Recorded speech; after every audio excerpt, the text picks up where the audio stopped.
문화라는 넓은 영역에서 쌀과 같은 그렛 단계에 있는 것들에 대해 봅시다. 우리의 콘텐츠 중 그렛 단계에 있는 것들은 완전 고인물이 되어 썩은 수준입니다.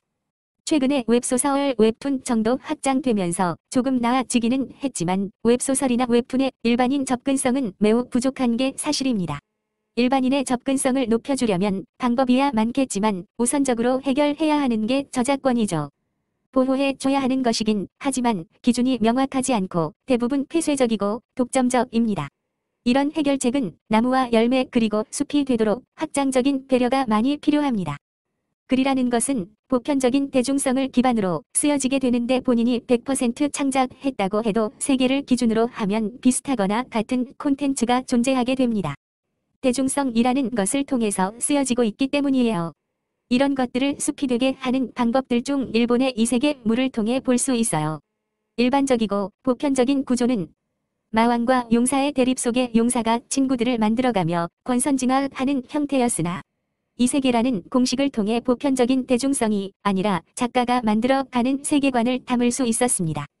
작가가 만들어가는 세계관이 법이에요. 그만큼 창작의 씨앗들을 넓게 뿌릴 수가 있게 되었죠. 마물 중 최약체인 슬라임이 최강이 된 얘기는 공전의 히트를 했죠. 조연에도 속하지 못했던 마을사람 NPC 마왕하수인 등 완전 뒤죽박죽 되어 스토리 영역이 확장이 되었어요. 일반적인 콘텐츠는 대중성 때문에 어느 정도의 고증이 필요합니다. 하지만 이 공간이라는 소재를 어긋나게 활용함으로써 고증 자체가 필요가 없어졌어요. 대신 전체 스토리에서 소재들과 연관성과 연계성을 명확하게 해주지 않으면 난잡해진다는 단점은 있지만 그래도 괜찮습니다. 우리 드라마 콘텐츠 중에서 평행세계를 그렸던 더킹이라는 드라마는 소재는 잘 뿌려놨으나 연계성과 연관성이 부족한 소재와 상황을 보여주면서 스토리 구성이 좀 약했었죠. 조금의 확장성을 소재들에 더해 줬다면 궁의 의복을 납품하면서 연애하는 이야기나 히토류 광산에서 히토류 캐면서 연애하는 이야기 등 확장에 좋았겠죠. 그만큼 독점적이고 폐쇄적인 콘텐츠가 너무 많은데 이런 것들이 저작권 배려로 활용했다면 글을 처음 쓰거나 관심 있거나 등의 일반인의 접근성 확장에도 좋았을 것입니다. 단 저작권에 대한 해결이 되어야 하는데 스타 작가들이 본인이 만들어낸 콘텐츠를 기반으로 확장할 수 있도록 소재를 제공해 주는 것도 좋은 방법이라고 생각해요. 본인이 독점하고 있는 콘텐츠를 일반인의 학습 차원에서 풀어주는 것이죠.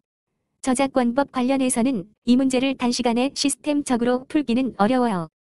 그래서 어느 정도 자리 잡은 작가들이 후세를 위해서 방법을 찾아야 할 것입니다. 고인물이 되었다는 것은 편향적인 스토리가 기반이 되고 있기 때문이에요. 약자가 강자에 저항하는 내용을 기본 구조로 해서 쓰여지는 이야기들이 대부분이었어요. 한국의 현실 성장 과정에서는 필요했던 이야기라고 생각은 합니다만 지금의 사회는 슈퍼율이 다양한 곳에서 생겨났는데 현실 반영이 매우 부족해 보입니다. 전환해 줘야 하는 시기에 못한 것이죠. 단순 예를 들면 과거 황정민, 김아중 주연의 그저 바라보다가 라는 드라마가 있었어요. 남성의 순애보를 다룬 남성 중심의 사랑 이야기였죠. 당시에 건달까지 챙겨보는 드라마로 어울릴 것 같지 않은 시청층이 갭 차이를 보여주며 시청할 수 있었습니다. 중심축만 전환해줘도 쓰여질 영역이 상당히 확장됩니다.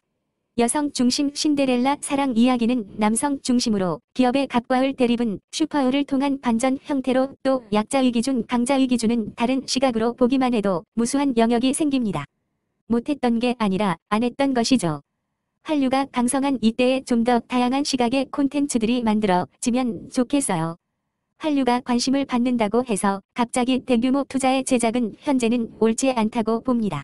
현 시점에서는 200에서 300억 또는 300에서 400억 수준에서 쥐어짜내듯이 만들어질 때 쥐어짜낸 만큼 부족한 스토리는 여백이 되고 이 여백을 메꾸기 위해 연출력이 강해진 게 우리 한류의 현재 한도치이죠.